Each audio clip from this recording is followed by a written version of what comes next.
What's up, everybody? Welcome to episode 145 of Valleytown. I'm ChanManV. She's Allie. Oh my god, this is terrible. She's Allie. He's Raven. But Jackie is not this inanimate picture of a person. Unfortunately, Jackie's not going to be making it today, guys. The kind of last minute. He woke up today with no voice, or at least he was not able to recover his voice in time for the show. So sad. Didn't sound good. Yeah, he definitely didn't sound good. And I know he's traveling tomorrow, so I would definitely want to make sure he has like a voice for wherever he's going. So he's gonna take a break this week, but we've got Raven kind of replacing him instead. I'm not sure he's Token as UK good of guy. a substitute here, but yeah, Token UK, but it works. Yeah. Token UK, Jackie. Yeah. Exactly, you just need someone, right? That's right. Sol was busy. Lorinda's traveling. That's how Raven will do. He's Dude. British and knows a bit about Hearthstone. Man, it must be nice, just like opening your mouth and it's like, oh man, he's so cool just because of his accent. I've never experienced It really that. is. It really Never is. experienced. Especially Well, over it's cool on to your us. end of town. Yeah. Yeah, I mean, I don't think it carries the same weight in the UK, but But Allie, I don't think that, my like southern accent like carries the same thing in UK. Like I don't think they're That's saying that very guy is true. cool. That guy is so that's very true. If anything, we're made fun of for the southern Yeah, I accent, know, but right? I don't really think you have one. So. No, I don't know. Surprisingly I don't. I definitely say y'all and ain't quite a bit, but Y'all. that's about it. Y'all. Y'all. Here, y'all. The first thing I got, or one of the first things I got told the first time I went over to America for HCT or whatever it was, like a year or so ago or something, and they're like, yeah, so basically, just so you know, you can just walk up to any girl and just Oh, God. and just talk to them, and they'll love it. And I was like, no, you're joking. They were like, we really not. It's true. And then, It's true. Yeah, see, there you go. See, it's great.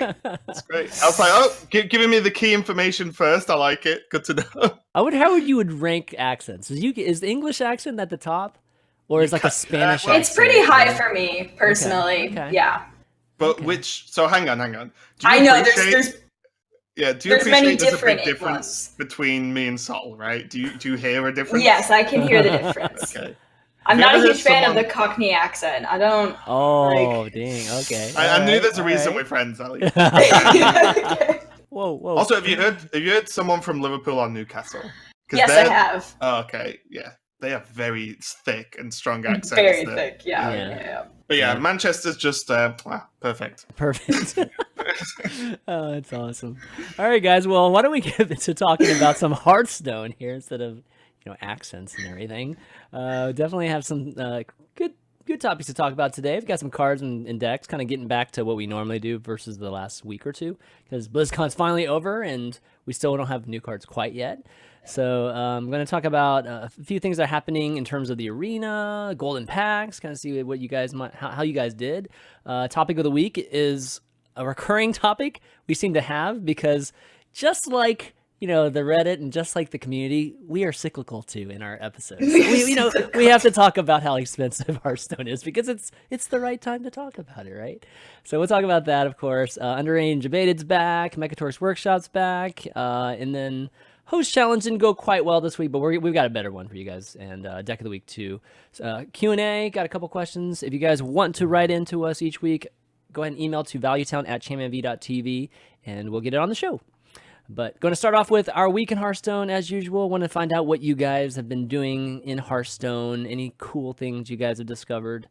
Raven, giving our guest, anything cool you've discovered on your kind of mini break from casting? This is like amazing. Yeah. Yeah, I'm at home, so I'm streaming like every day or whatever, or more or less every day. But up until like this past week, I've barely played. Like I only hit rank 5 today, for example, just because of all the traveling, BlizzCon, so on. A lot more of it was watching streams and preparing stuff as opposed to sitting down and playing.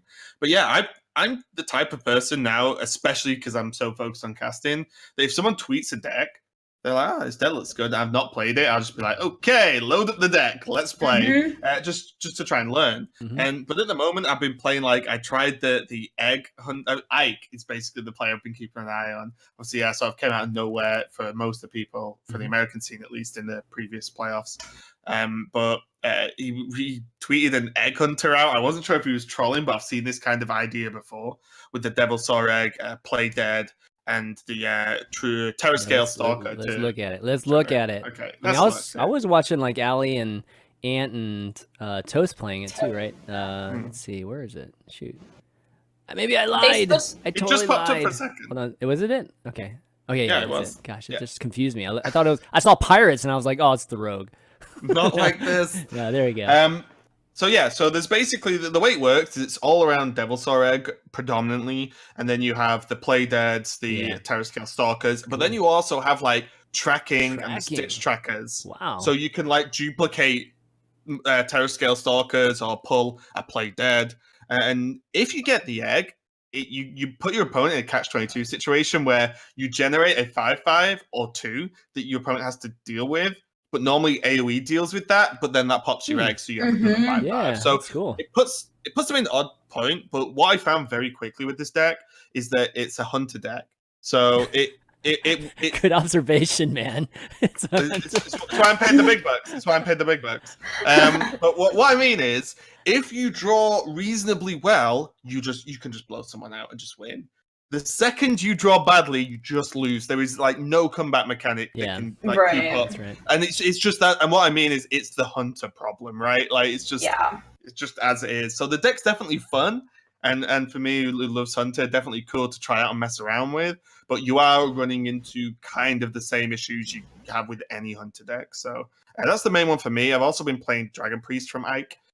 Which he tweeted, I think, yesterday or the day before. He had a really good record with, and it's a fairly standard Dragon Priest, just without the Divine Spirit and in a fire. And I just think Dragon Priest is just decent at the moment. Just it has like 2 Glimmer Roots, 2 Priest of Feast, the Twilight Drakes, the Operatives. It has at least, but it has like 1 Bone Mare and Anduin, but all the rest is just Dragon Priest things. And I actually just think the deck's in a good spot. Basically, a lot of the minions are just too big to deal, like for your opponent to deal with, and you do gain enough tempo, often down to like Twilight Drake mainly. So I've mainly been playing those two, and it's going since I started playing those two. It's been going pretty well so far. Cool. I like the Elise in the deck. I mean, it's kind of another card to help you against control decks, I suppose. I would imagine you kind of struggle against Rizakis, though. They probably get you with this. One of the problems with that, if you talk about Priest, right? Like, you know what? With the Twilight Drakes, if you can land those, you might just be able to kind of spiral out of control. And also as well, like, I beat a Priest today on stream because I managed to just take a Raza with my Operative, and I was like, okay. And then the game goes on, and then I just Raza Anduined him, and I was like, yeah, how does it feel? It's the deck becomes very powerful when you can run 2 of everything, more or less, and then still Raza Anduin someone later on.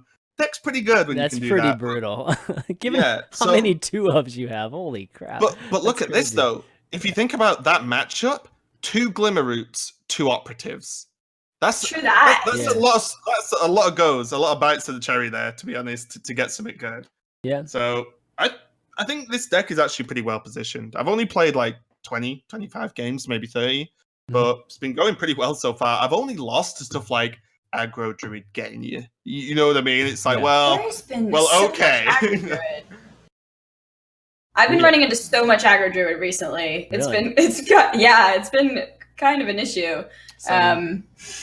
No, I really like the look of this list, though. It seems good. Yeah, like I said, it's they're both Ike's lists, so check him out. I think it's like Ike_HS on Twitter. So definitely have a look at this stuff. Cool. Yeah, I mean, I feel like just anything right now that tempos pretty well, and I mean, this deck has value too, right? So it's kind of built into the tempo too. So this kind of thing, even Hunter, I think just general Hunter is like a decent play right now. It's not gonna. I don't think there's anything that's just like crazy good, of course, but. You're gonna climb if you just play those type of decks right now. At least I've found. But you've run into a lot of aggro druid, Allie. Wow, I've never. Yeah. I haven't played. I'm lower than you guys right now, but I haven't played any aggro druid. It's crazy. Okay, that's cool. It's interesting. I've been playing a lot of aggro druid. Obviously, a lot of rogues, druids. Yeah, rogues for sure. And I honestly haven't seen a shaman in days. Like maybe one shaman in the last couple of days. You haven't run into me. Have you been playing shaman? Yeah. Oh man. Cool. I did get the glorious moment against Aggro Druid, though. This might make it feel better, Ali, where I Primordial Draked his Living Mana, So he played another living mana, and I just second Primordial Drake to him, Oh, and he just man, conceded. I was like, yeah! I mean, I had to get to 8 and 9 mana, but, we did get there, so it was okay. I know, lucky enough to get the 8 and 9 mana. That's cool. Very nice. Yeah, this time, I have to say that, like, normally by this time, I'm, like, super just, ready for the new set to come out, but I don't know. I've been still having a lot of fun just trying all kinds of different things. Like, I think I might have been late this expansion to really, start experimenting or just really playing a good amount. So, I've been trying all kinds of silly things, just to even get more familiar with some of the cards that I like.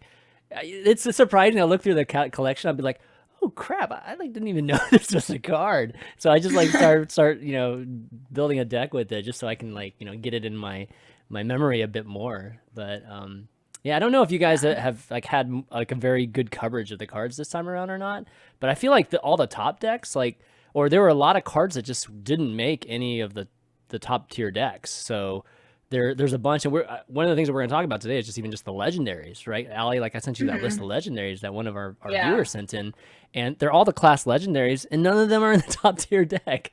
So, I feel like there's a bunch of other cards like that too. Yeah. Bolvar and Murloc Paladin's sweet, man. What's funny is I'm not even joking. I'm being deadly serious. I might have to try that.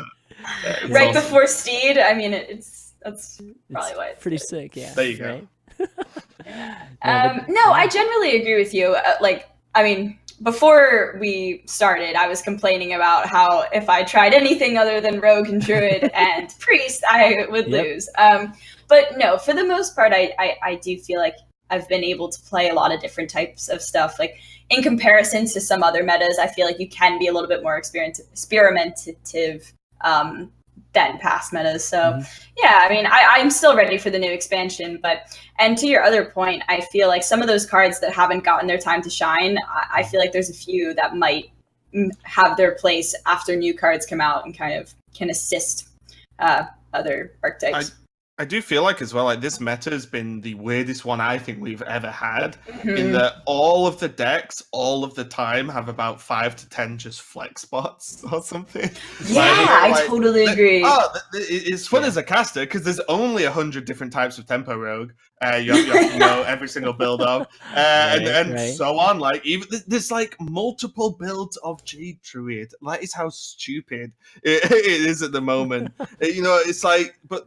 That's what it's like. But is that stupid? I mean, that's not actually stupid. Actually, I like that's a good thing. I mean, stupid in a positive way. Yeah. I meant stupid because it's Jade Druid. But there's so many ways to build, and there's still new lists coming out now. And even though they're just variants on pre-made archetypes, for example, it's kind of cool that stuff's still being messed with at this point. So although people are saying, I think people are more bored of laddering as opposed to the game. Yeah, I agree with that. I totally agree. Right? Yeah, because there's no crazy dominant deck. There's no crazy dominant deck right now. So, you have to grind it to legend. I think more so than ever. It's if I said to you this season, grind from 16 to legend again, then do whatever in legend, or and you'll be like, oh, well, that sounds a bit, again, doesn't mean anything's no points on the line as well. So we're in off season at the moment. Yeah, that's true too. Or I said, you know what? Let's play 10 best of 5s and the winner, bragging rights. So whatever. Suddenly bragging rights. Yeah, right. Officially, bragging rights are all we can put on the line. Right. But you know what I mean? Suddenly, if we let's play best of 5, or any kind of tournament format, it's okay, let's play some Hearthstone then. Or at least it is for me. Yeah, and I feel for a lot of streamers, probably at least mildly reflect that opinion. Yeah, Firebat was doing a lot of best of 5s, so yeah. So I guess getting to your point, Allie, though, I think this expansion is a setup expansion, and it's not. I agree. You can kind of weigh whether it's good or bad. I generally wish, or I like it when they come out with an expansion and a lot of the things are played, and I think for the most part, if the Death Knights are for the most part played, but outside of that, there hasn't been a lot of crazy impactful cards. We saw Kellicet, that kind of period happened about a month ago. Bone Mare. Bone Mare. I mean, Bone Mare is obviously one of those things, and I think it's a pretty interesting discussion to talk about, like the legends that haven't been used versus because in their legendaries, right? In the price of the game versus like bone mare, which is cheap, and everybody in freaking their mothers use bone mare in their decks. Just put it So every many single decks deck. run bone mare. Yeah. So Like- it's crazy. Did you guys talk about Marin? Yeah. We talked a little bit about it last week, but I mean, we could talk more about it. Yeah. What do you think about I was just at least just because I've been messing with it sure. mainly in a control warlock. It was built off Sifka's shell of like just don't die warlock and then play Gul'dan basically. Seems and good. Elise is in there. But I dropped Marin in. I was like Marin, and then you have like Twisting Nether, and if you don't have Twisted Nether, you have like AoE or Gul'dan, whatever. And like for me, Marin, I thought they were going to release like for BlizzCon or whatever. Everyone got it like a really dumb card just like a fun card, right? And Marin is fun, but I also think he's like very close to just being a good card a lot of the time. Close. See, that's what I Maybe was not saying. there. Well, he's like close enough for I'll put a slot in my deck for him sometime. It depends on the deck, but like his effects can straight up win you the game. Like that's what you got to consider. Well, they're value cards. Like they're actually cards that create cards.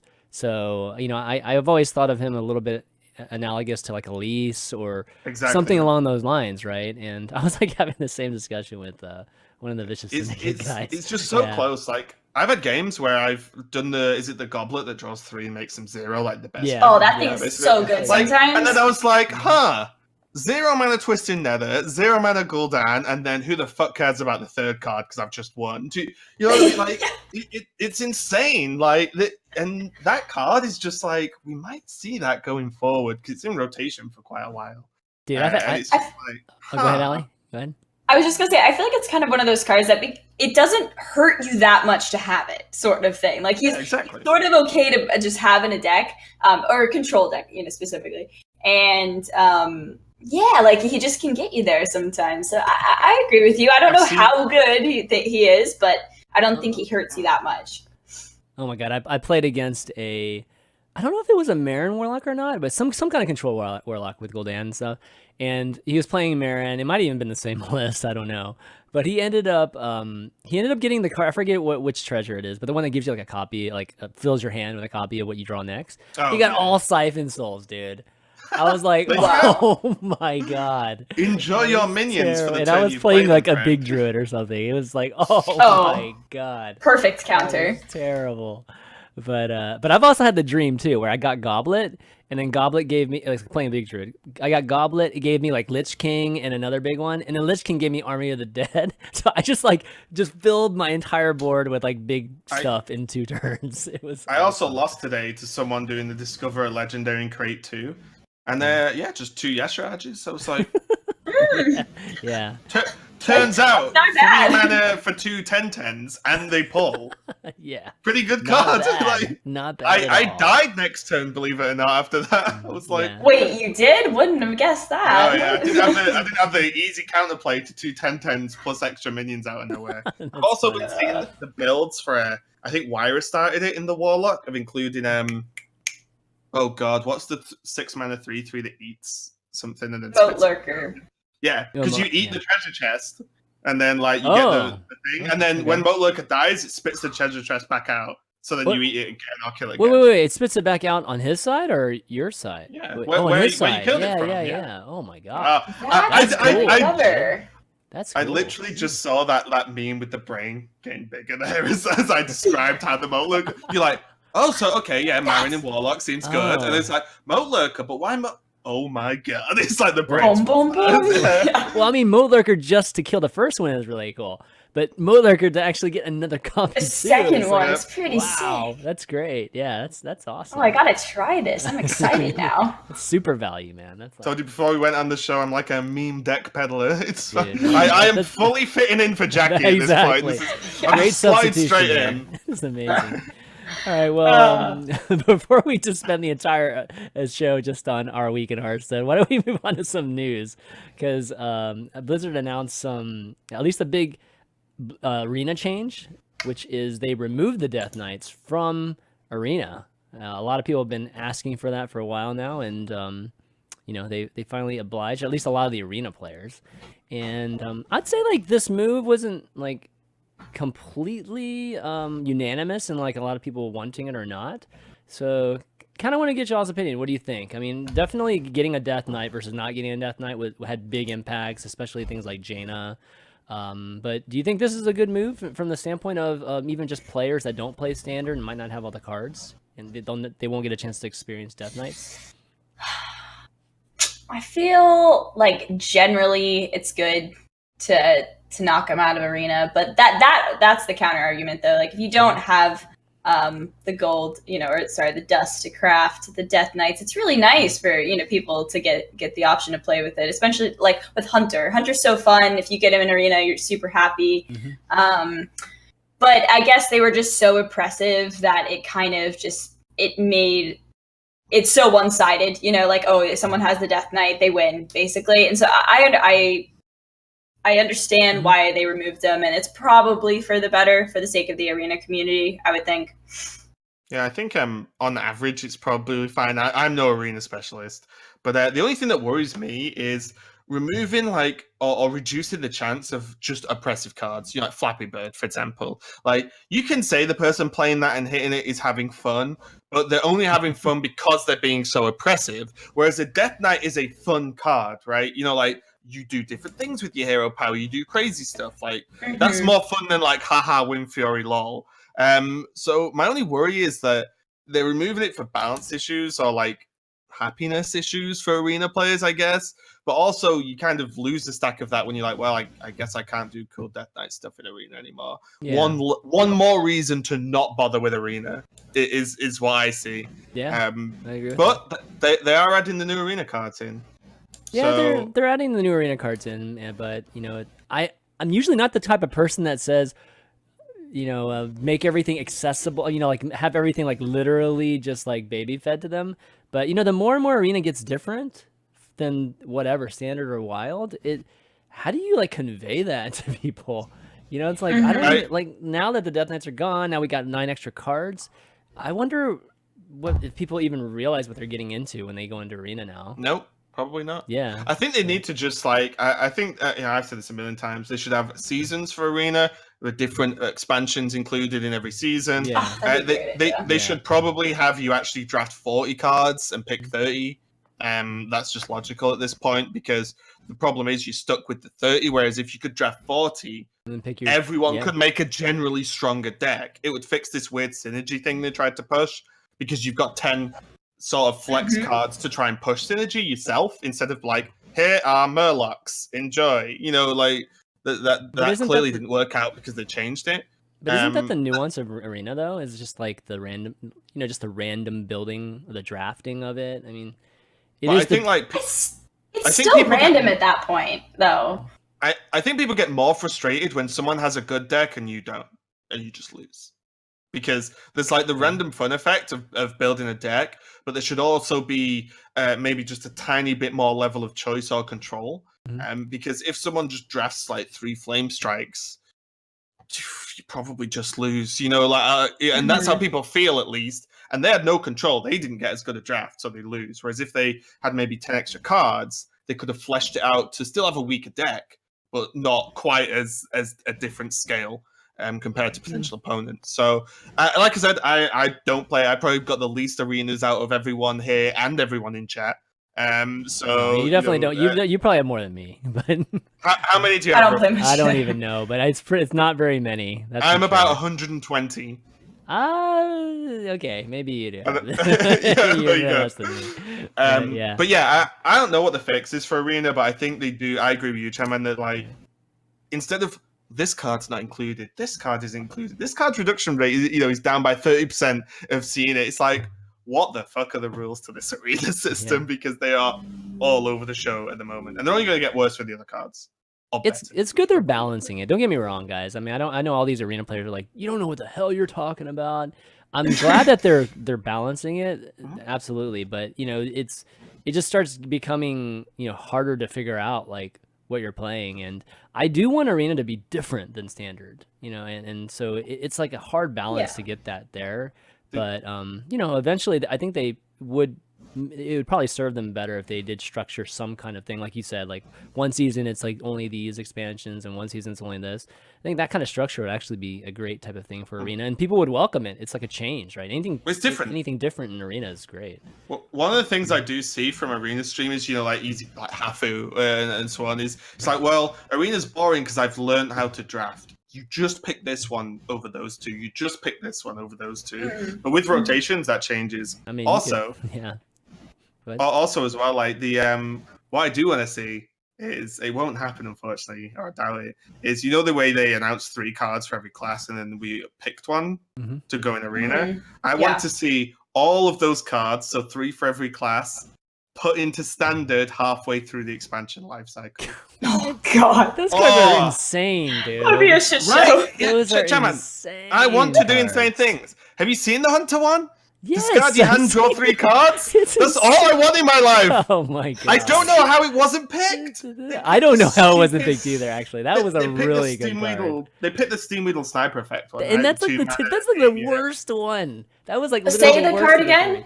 It was one the that one you that guys changes. wanted? Well, we wanted one where you kill a guy and you draw cards, right? For Hunter. Oh no! No. It's 2 mana. Discard your hand. Oh, discard draw your 3 hand. cards. Yeah. Discard your hand, draw 3 cards. That's what it was. And it's like, Hunter doesn't have cards. It's great. It's like, that discard noise is nothing so good in and Hunter. draw 3. Yeah, but the effect that they gave us was like one we've had multiple times, which was your hero power can attack whatever. That's so boring. That's like ridiculously boring. These try-hard Arena players wanting like the best hero power. Yeah. All right. Well, definitely good for Arena. I mean, at least from the balance standpoint, I think people will be a lot happier that play Arena literally every day. All right. Next thing was that the gold pack. So the golden pack that was offered with Amazon Twitch Prime, was a pack where everything you opened, all 5 cards, were golden. So if you got lucky, you could get obviously a bunch of like a golden legendary or epic or whatever. So how did you guys end up doing? Oh, I didn't get anything special. I got a Spiteful Smith, and that was about it. Oh no. Okay. I honestly couldn't tell you. I literally hit the pack, went bang, bang, bang, bang, bang, done. Next, moved on with my life. God, Disenchanted. you were so boring, dude. I disenchanted, I think, 1 golden. So I did do well, as in I got golds that I. Oh, you got okay. That's good. So that's what I looked for mainly, because I actually crafted a ton of gold cards. Which we'll get onto that conversation when we come to price. But like, I actually crafted a ton of gold cards, so for me, it's less about getting something specific in gold and getting just more gold cards for first world Hearthstone problems here, man. Yeah. But although I did like that it was classic, because I think a lot of people didn't like that, but I did like that because classic cards should have forever, right? I like that. Yeah. It kind of at least restricted what it could be, so that's definitely good. I got super lucky. My daughter's just lucky. Like when she opens my packs, anytime I open packs, dude, terrible ratio. Like 2 legends every 40 or 50 packs or something like that. You sound like such a Hearthstone player. God, this other person is just lucky, and I'm not. But it's okay when she's my daughter and she opens my packs. It's completely for okay. You, yeah. Yes, yeah.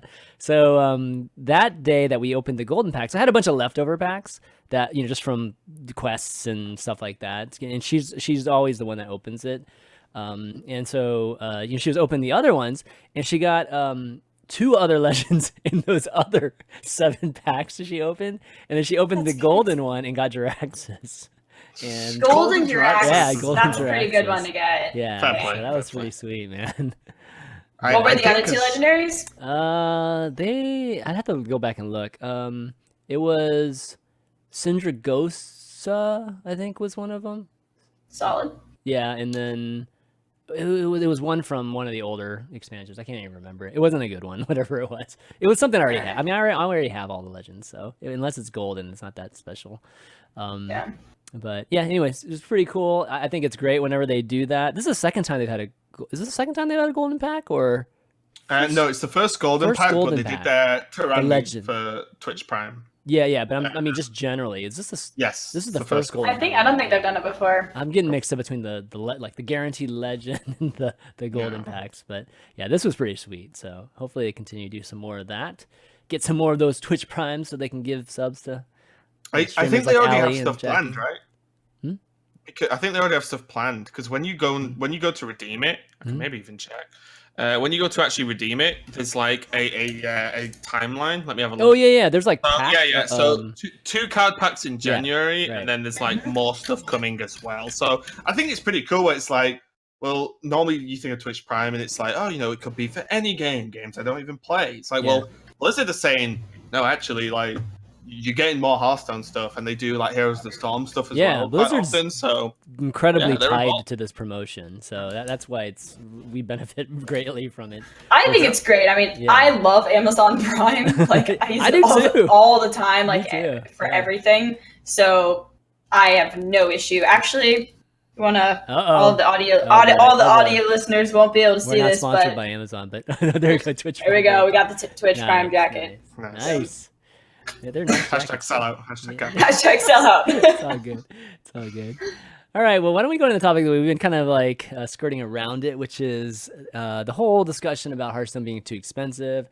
It's just that time of year, or at least a few times a year this happens, and it usually happens around the end of an expansion where people talk about just whales leaving Hearthstone, or Hearthstone's too expensive, and there's definitely some merit to it, just because Hearthstone is more expensive than it used to be. Whether it's a year ago, 2 years ago, or definitely 2 years ago, 3 years ago, 4 years ago. I mean, we're talking like considerably more expensive. So I don't know how it compares like versus earlier this year, but right now, I mean, if we just like kind of look at things, we did have an expansion where we had or this current one where we have a bunch of Death Knights that are viable to the meta. Like I think half of the Death Knights, I would say, are viable to the meta. They are legendaries. We've got epics like Ultimate Infestation that's like totally huge in the meta. Epics are some people think are more problematic actually than legendaries in trying to get in craft. So right now, Hearthstone is expensive. I guess the question is do you guys think it's too expensive where we are bleeding just players, and particularly whales are the ones that actually would spend a lot of money, but they don't have even enough money to pay however much we're spending each year. And I think on average we're probably, I don't know how much you guys are spending. I don't know, it's roughly like 1,000. I know exactly. It's like it's definitely 1,000, over 1,000 range, right? Like or something around that price point. This is close to. Yeah, I mean, we have like naturally biased opinions on this because we all kind of do Hearthstone for a living, or at least maybe me and Ali overall more than you, ChanManV, because you do a lot of other stuff, cool as well. But yeah, we predominantly do this for a living. But I have spent, I kind of have to ensure I have access to any cards I need. It's my job. So I spent like near as damn it 1K so far this year. Right. There is one more expansion. But what I will say is I bought 300 packs of Frozen Throne by Ungoro by accident that I didn't need because I clicked on them instead of Frozen Throne. Oh, so my God. There's 300 packs already out the window for me. Oh my God. Yeah. So minus 300 from your total, really. It's a great stream moment. It was clipped heavily as well. Because it was released. I literally just casually went, right, we've got 300 packs, guys, it's going to be sick, open up the thing, and then there's a second where I just stare, and I'm like, that's Ungoro. Like Ungoro packs. And I can't believe you Why am I getting quests? What the hell? Well, what's worse is, I couldn't not then buy Frozen Throne, because it was launch day. Yeah, of course, you have to buy those. 300 too. Frozen Throne as well, and when I spoke to Blizzard, they wouldn't refund me, because I bought it more than once. So basically, because you can't be that stupid that many times. That's pretty much what they said. Was that stupid. So then I ended up with like 600 Frozen Throne packs or something. So slight overspend on my end, but just a little bit. Yeah, if you spent 1,000 across a year, that's like £80 a month, 20 quid a week, £20 a week. Sorry, but I shouldn't use quid. You American people. Okay. You hang out with Jackie enough. That makes sense. So like £20 a week probably sounds like a lot, but when I work out value based on time, right? I spend X time on Hearthstone. So say I spend 1,000 hours on Hearthstone in a year. That's not even a lot. That's actually like low. I think at least. That's like £1 an hour to play a game. Like, is that $1 an hour? And also, and that's me overspending way overspending. Like I said, I crafted a crap ton of gold stuff. You know, that's me way overspending. I got all the cards and then I had 300 packs left. Like, you know, it's that kind of. So I'm already overspending on that. So I don't know. Allie, I mean, how about maybe you're a better representation given that you probably didn't overbuy that many packs. No, I did not. I probably spend like around 250 an expansion. I would say maybe a little bit more. So that's typically it. In Raven's situation, I actually agree with you. Like $1,000 for your job, like that makes sense to me. I don't think that's that bad. I think for people that want to be hitting legend every month, you know, I do think it is slightly too expensive because you kind of need cards like Ultimate Infestation or the Death Knights. And if you don't have, you know, all this money to kind of sink into it and you want to be competitive and hit legend every month, I do generally think it is a little expensive. However, there are other ways to play Hearthstone than to just, you know, be hitting legend every month because you have the best cards. And it also depends on how much time you have. Like if you have the time to grind for gold every single day, you know, that can make a difference as well. In my particular situation, as you said earlier, like it's all a little bit different for us because it's essentially, you know, it's our jobs. I don't mind putting the money into it, and I don't feel like it's too expensive. But if this wasn't my job, I might feel differently. Yeah, I mean, I think a better way to think of it, because you're absolutely right. I mean, if we're talking about business terms, this is like all R&D for us. I mean, we're just spending $1,000 on, I mean, something we love, but it is part of our job. Like we need to know this game to do this show or to cast it or to you know, play and get to legend and everything. But so it is completely different than this. I think a better way to think about it is think about another game that you play casually. Like if it's, you know, PUBG or Overwatch. If you spent $1,000 in those games, like how would that feel? I wouldn't do that. Right? Yeah, like that to me is like, oh my god, I'm not gonna spend $1,000 on Overwatch, and that's something I definitely do play casually, like in my spare time. So yeah. I mean that. Well, imagine if you had to like unlock the character. I mean, it's like even more so where it's like you have to unlock heroes. You know, speaking of unlocking heroes, that we were talking about, Battlefront 2 is basically that. I mean, it's Overwatch charging you up front, and then you have to potentially pay to unlock heroes, and look how crazy that is. What is something to note though is there is a slight, at minimum, a slight difference between free to play and then you look at Overwatch and Battlefront, which you have to buy the game first before you can even touch it anyway. But what I would say is that like you mentioned, if you're going to hit legend every month, Ali, it's like, well, actually, you only really need one deck, and you could probably build one deck. This is true. And I would agree with that.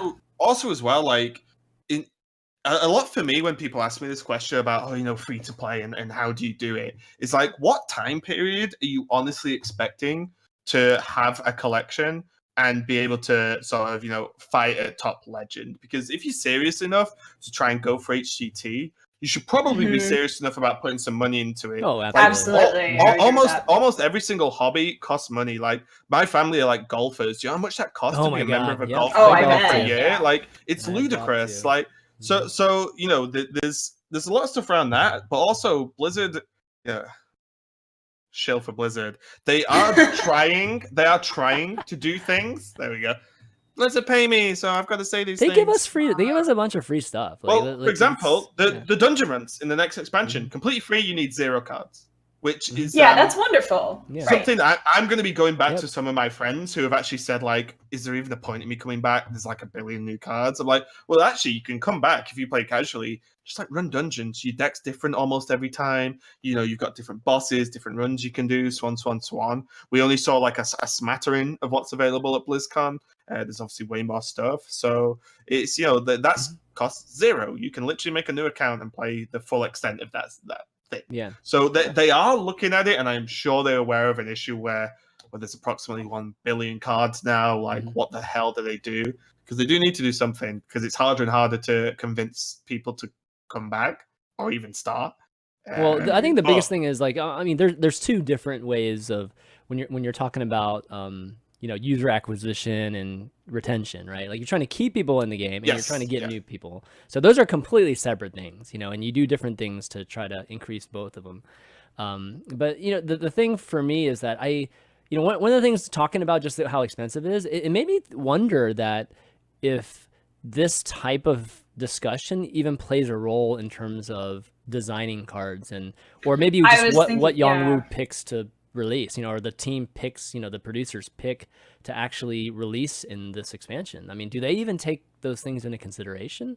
Like whether too many legendaries is just like too expensive, or they just like release whatever they think is good for balance and meta, and then they just try to make up for it with like promotions and things like that. What do you guys think? With my understanding of the rarities, at least, because rarities is something I actually have like a bit of a problem with in Hearthstone, and yes, I have problems with Hearthstone sometimes.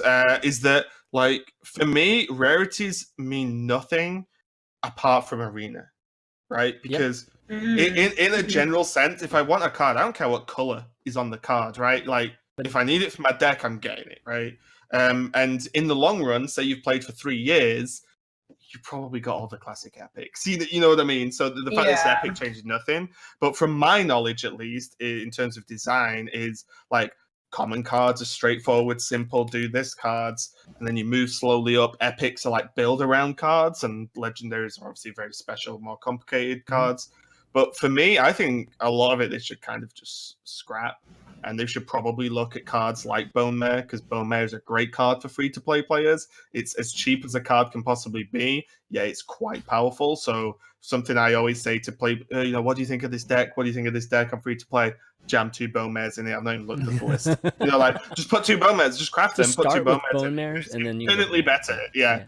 So like I think they need to like pull away a little bit from how they do their rarity system, and then just think about what the cards are, because new players don't necessarily only want simple cards.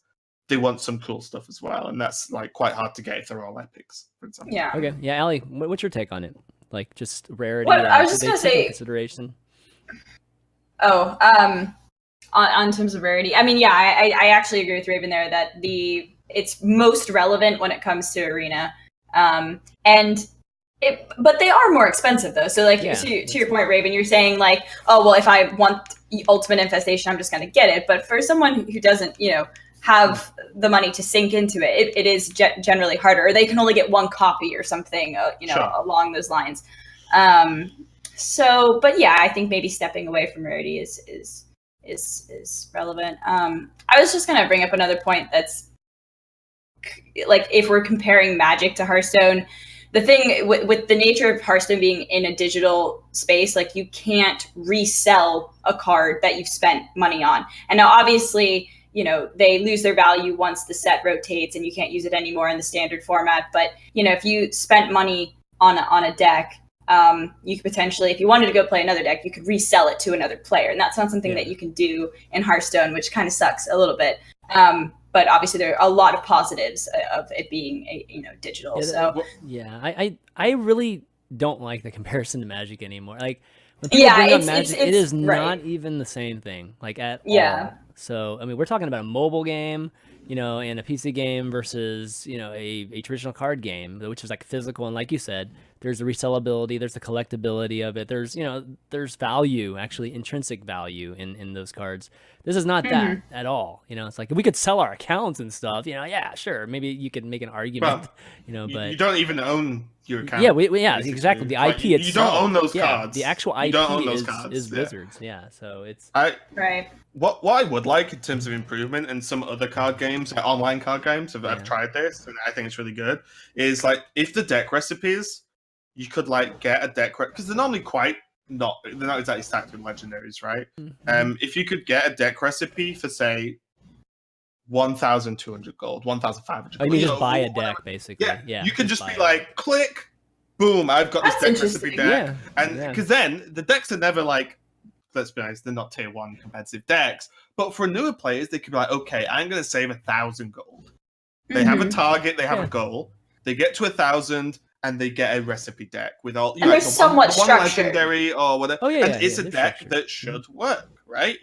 And for me, I think that could be really straightforward, and sort of it gives free to play players a goal that they can that's achievable, instead of here's 8,000 cards you need to start collecting. Good luck, friend. It's like, well, actually, especially because the deck recipes rotate, throughout expansions. It's like, wow, here's a deck recipe for this expansion. It might have a Death Knight in it, and then you're like, okay, I get 1 Death Knight for X gold, because gold's capped anyway, right? You can only earn kind of so much unless you're a god at Arena. If you're a god at Arena, you've probably already got enough gold to buy the packs to get the cards anyway, so there's no benefit.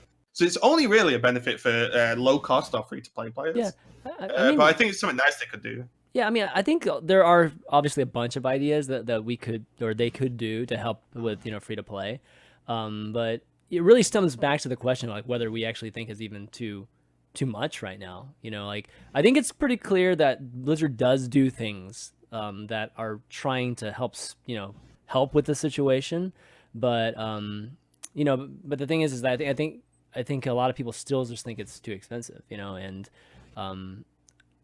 the conclusion, I guess, for us is, do you think it's too expensive? Like, I'm on the fence, to be honest. Like, there's no question it's more expensive than it used to be, but I still think that a lot of things like we talked about with the dungeon runs and even like Bone Mare is definitely an attempt to help out free-to-play players. Like, that's for sure they made that decision.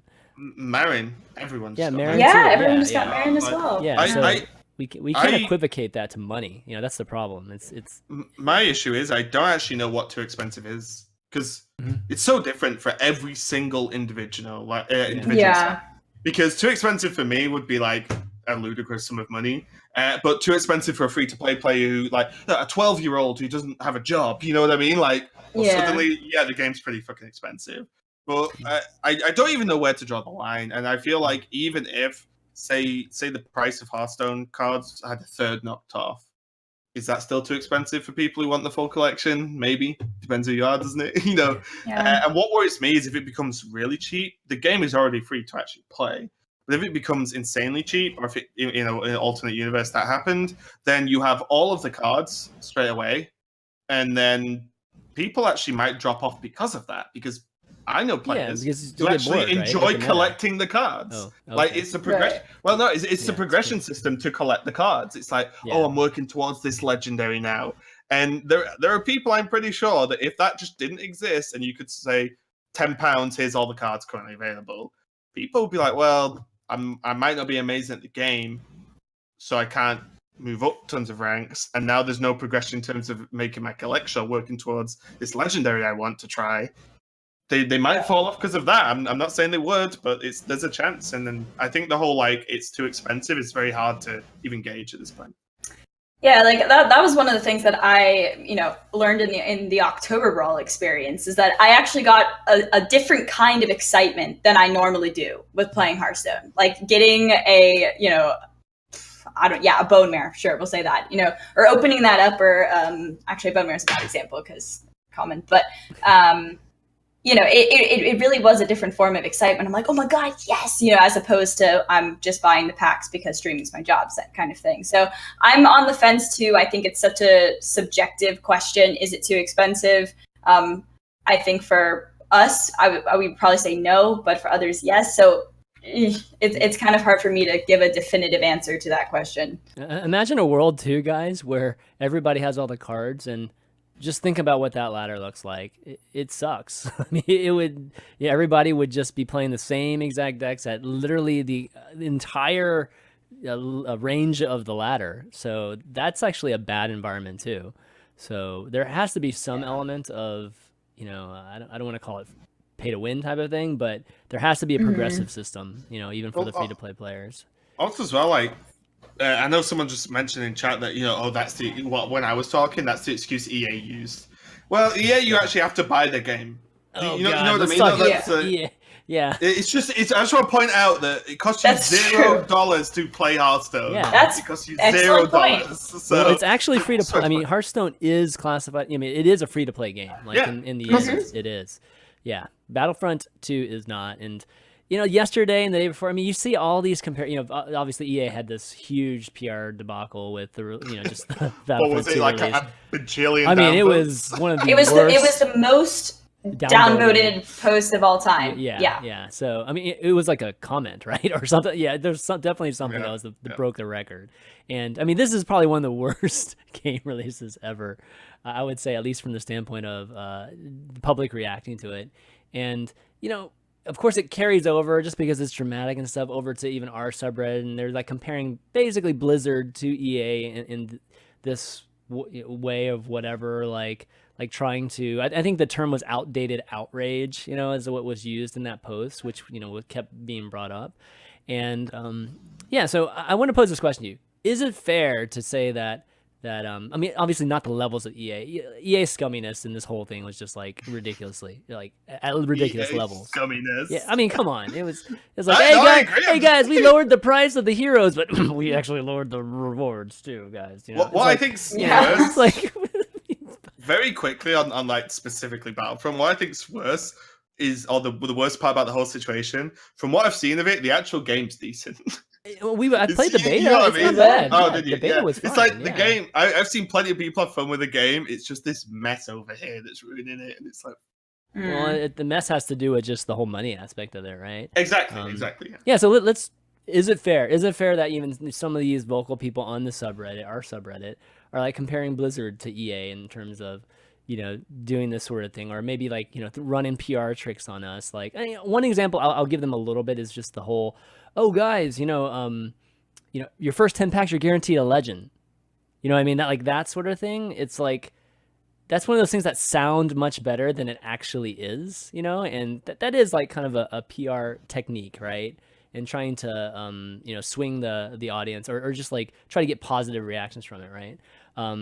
But I don't know. Do you guys see any of that in Blizzard? Is it fair to even compare EA to Blizzard? Oh. Do you want to go first, Ellie? This is like a juicy one. Yeah, I don't know. I can see why, some people are doing it. I don't think it's, I don't know. I feel like I can see why people are making the comparison. I don't really feel I don't feel it as much, no. But I can see why people are making the comparison. Raven, what do you think? I don't know. Okay. I think a couple of things. One, for me, I would compare Battlefront and Overwatch, right? And yeah, that's a better comparison, to be honest. Yeah, you buy both games, right? So one has actual characters. I believe you can correct me if I'm wrong, Chairman. You probably know more, but actual characters are locked behind paywalls to a certain extent, or an extremely long grind. In Overwatch, no. In Battlefront, yeah, in Battlefront, yeah. So you only get like one to begin with. You get very few to begin with, yeah. But you can buy the characters, right, with just real money. You can earn credits and unlock it. I think somebody averaged it out to like 40 hours of gameplay, and then you can unlock like Vader or something like that. Yeah.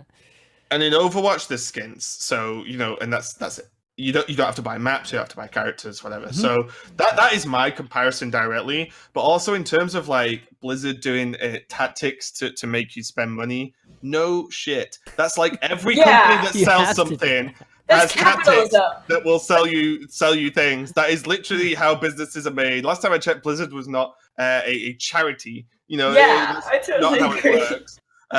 So like, I mean, in my old job, like I was very heavily involved in pricing and like marketing. And it's like, well, yeah, no shit. Companies try and sell you stuff and sell you things that you don't need. Welcome to life. You have been reborn with this knowledge. But I think like, personally, Hearthstone is free if you want to catch up fast, quickly, in a short period of time.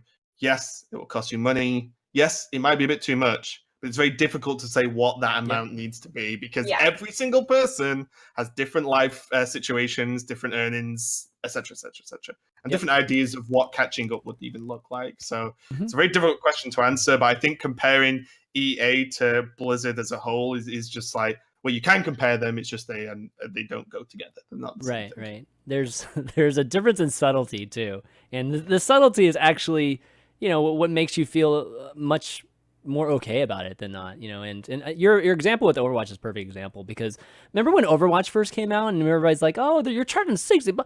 Oh my God, you're charging $60. This is like ridiculous, right? And you're gonna charge for skins. Oh my God, this is like insane.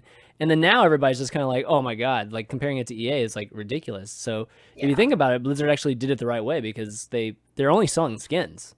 You don't actually have to have skins. Yeah, you don't need the skins, right? So and they're making plenty of money from just selling skins. Of course they are. Yeah. So Battlefront could have done the same thing, really, but they chose not to. They chose to actually, put put some of the actual content behind sort of a paywall. So I think that's where they screwed up, you know, in terms of that. It's just for me the same as like I think Call of Duty is the worst, or at least back in my day when I played it was the worst. It's like Call of Duty is coming out on Friday. On Saturday there's DLC map packs, and you're like, what? Like I bought the game yesterday. How do I have to buy more maps for a game that's I've literally just paid for?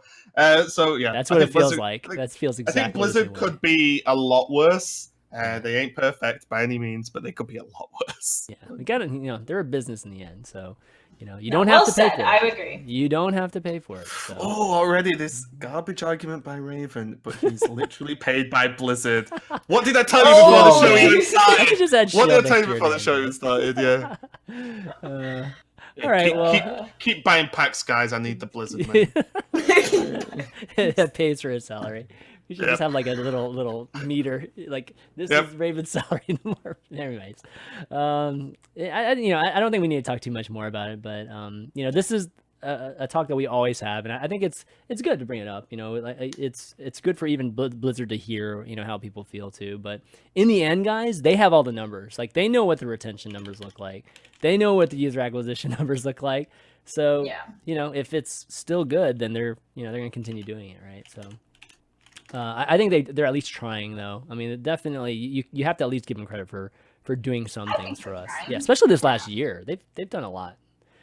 We should give them credit for that. Yeah, I think the conversation has been very prevalent in the last year, and so I do think they're trying to compensate. So yeah. Okay, well, why don't we give, or at least take some time out, or right now, to give some shout outs to our supporters, of course, the patrons on our Valuetown Patreon, which is at patreon.com/Valuetown. Always want to spend some time, give a shout out to you guys. You're the reason why we're able to do this show each and every week, so really, really appreciate you guys. So a big shout out to our legendary producers, Mike T and Romy S, as well as some of our other 2-star and up guys, David H, Davin P, William C, Gary D, David T, Devin W, Havoc, Chris Chillamal, KC2814, Blake T, and Jamaican. I always love how that guy spells Jamaican. It's Jamakin. It's a really cool way to do it. Yeah. Thanks so much, guys. Jamaican me crazy. Yeah, Jamaican me crazy, exactly. Thanks for supporting the show, guys. If you guys, enjoy it, want to, help us continue doing it, just throw a pledge out. I mean, anything like $0.25, $1 really helps out in terms of, everybody that watches the show. If we could get like a penny or a dime or a nickel, whatever it is, for all the folks that actually watch the show, like we'd be good forever, So we really appreciate it if you guys could go and check it out. Patreon.com/Valuetown. Okay, the next thing we've got is Underrated and Jebaited, which actually we don't have it on the topic list here, but we definitely have it. I have a card, and actually Jackie had a card, which was Smuggler's Run, but I still think we can talk about Smuggler's Run, even with him not here. But I wanted to bring up Drakari Enchanter, because Drakari Enchanter is actually a card I've been having a lot of fun with recently. Definitely not a tier 1 deck, so all you guys trying to ladder up to Legend, don't play this card. Okay, I'm just telling you straight up. But there's a lot of cool things with this deck. Have you guys ever gotten a chance to play this card at all, or no? I actually have not. No. I've had it from Evolve, whilst having it ended up with Mana Tide and stuff on the board as well. So I'm showing this as an example. I've seen it happen. Yeah. Yeah. So I've been playing it with Shaman. It actually works best, I think, in Shaman, and then in Warlock is pretty good too. It can be pretty good, and so anyways, I kind of put this deck together as an example. I've definitely refined it more from here, but this is kind of the best example as to how many options that it potentially has. And if you look at it, young priestess, we're talking about the heal totem, Mana Tide totem, let's see, Scalebane, what else is on here? Oh, Lich King, Ysera, Yasharj. I mean, there's a lot of different things that you might be able to hit, and if you get Drakari early, which is really hard to remove. 5 health is incredibly hard to remove early on, if you can get it down on with a coin or with on your third or turn 3. So it's been a lot of fun. I mean, I think that if they came out with more effects like this, right now there's a pretty decent range as to where some of these cards fall, and they're important cards already. Like Primal Fin Totem is good already. tide, mana tide everybody runs. So there's a lot of cards that just naturally work decently with a Drakari Enchanter.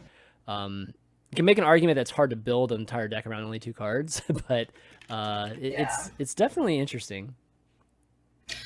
I would like to see. Well, let's see what happens in the new expansion. Like, I don't know if it's if there's enough right now to make it viable to actually have this in decks. Like, I mean, what are some of the best end of turns that aren't a 10 drop, like the 4/5? Shadow Shadow Ascendant's good. I would say Dreadlord is one of the best ones. Dreadlord is probably I'm checking, guys. Give me a sec. So much. Cabal Trafficker. Cabal Trafficker is pretty good too. Yeah. Grime Street Enforcer. There's definitely some cards that work super well with it, but again, like right now, definitely not viable. But it's one of those cards that just has potential. It enhances cards, right? And if a card can live, if it's a livable card that enhances already a pretty powerful card, those are the ones that have a chance of making it, into viability. So Scalebane. Yeah, Scalebane's great too. There's this one board I did a screenshot of this one board. I literally had 4 of these cards, so it took like about 6 or 7 seconds just to get through all the animations. It was pretty cool, but yeah. Anyways, I would say underrated or Jebaited. I would say it's really close to the middle right now. Yeah. Because my argument was going to be like, oh well, if some more powerful end of turn effect cards come out, maybe it'll see play. But actually, as we're going through it, like there actually are some. So I don't know if it'll warrant putting in decks. There's also the Mage Legendary weapon. Draw 3 cards at the end of your turn. Oh yeah, that's another one. Yeah. Ahoon, it's something like that. I think something like that. We know what you're 6 cards. Yeah. That's why I think this card actually has potential to be. Yeah, it's a little bit more on the underrated side for me. Just tiny bit over on the underrated side, but I felt like it was a good discussion here. One thing I wish they'd do with cards like this is just remove the attack and give it like more health or untargetable, or something that is like, this isn't going to kill you or trade with minions, but it is a board objective that you need to either think about whether you want to try and deal with it or whether you just don't deal with it by killing me or ignoring it. Like, whereas this is like, well, it's a 1/5, you could just hit it with stuff. Like, it might get 1 or 2 like things off, but it's not really, at the moment at least, like a core deck principle without there being, I think, something else that helps with end of turn triggers. Like, I feel like they just, if it was like just a 0/7 or something, it would just be a bad card overall. Well, if there was more playable, at least. If there was an end of turn that like it was kind of like Morose, that created a 1/1, then this card, and it was still fairly cheap, like you could play it back to back. I think then this card would actually be good. Like if Primal Fin was actually like they reversed, like Drakari was a 2 mana and Primal Fin was a 3 mana, then I think that we would see some, potential really good uses for this, or at least it would be viable. The reason why I like it best in Shaman too is just because you can buff that one attack. Like you can put a Flame King Totem and actually have that makes sense. Able to fight some, and the fact that it lives on the board, it can be bloodlusted too. Who knows, right? But it's close. Call it now. It's close. Yeah. Shaman Legendary Weapon. Your end of turn. End of turn, you think so? Oh my! End of turn, freeze all minions. Crappy like that. Oh my god! Dang. Yeah. But what do you guys think? Just kind of same thing, kind of somewhere in the middle there, or somewhere in the middle, maybe a little on the underrated side, but I still think for the current state, it's Jebaited. Yeah, for sure. I think underrated overall, but cards like this excite me for the future because this is in rotation for 2 years. We have so true. worth of expansions to get any decent end of turn effects that work with this card. And this card is neutral, which makes it even better. Yeah, because it's not a Shaman card, right? It's not like, well, I hope we get something in Shaman. It's like, no, any good end of turn effect that you can fit, like boom, this is going to work. So I think this is going to find a spot somewhere in the next few expansion. Yeah, I think so too. And it's found him for Jackie. And this is the kind of card that can be a meme card and can be a viable card. So I really like it when they design cards like that. It's really cool. Okay, so let's talk about the second card for underrated and Jebaited, which is Smuggler's Run. And this was Jackie's pick. And let me show you Jackie's deck too. Where is it? Did I not put it Is here? Jackie responsible for the buff paladin with the doppelgangsters in it? Is that his deck? I have no Is that a idea. new thing? I mean, I've come up. I see. Yeah, I never saw doppelgangsters in buff paladin, but I've seen it the last like once or twice over the past few days. oh really? I'm like, who would do that? Oh, I know. Jackie fucking Chan. It does have doppelgangsters in it. Yes, I'm looking does at it? it There you now. go. Yeah. Hold on, let me I read wouldn't it put real it quick. past Jackie. These Yeah. big streamers have a lot to answer for on ladder. Yeah. Whenever I see it, like a deck that is a little bit different, I'm like, oh, who's Who did streaming this? Like, just go on Twitch and find whoever it is. It's always like Savit, Tice, Sifka, Dog, Jackie. too, Like, yeah. it's not a dog as well, Yeah. yeah. It's always those guys. Okay, so let's take a look at this. He said he was having a lot of success with it too. So, it's pretty interesting. I mean, the whole Prince Keleseth, and I mean, this is obviously a hand buffing type of paladin, but Prince Keleseth mixed with Smuggler's Run, with the Enforcers too. I mean, this is really strong. This is just about flooding the board and just buffing all, just getting higher valued cards as you're flooding the board, right? Mm-hmm. It's good. It's good. I've always put liked this Bolvar kind of in deck. this deck. Yeah. What was that? I'd put Bolvar in this deck. You and Bolvar, dude. Raven's favorite card. You and Bolvar. Dude, you should have dude. picked Bolvar for underage. Bolvar is sweet. Bolvar, honestly. Okay, I'm setting the Raven challenge for you guys this week.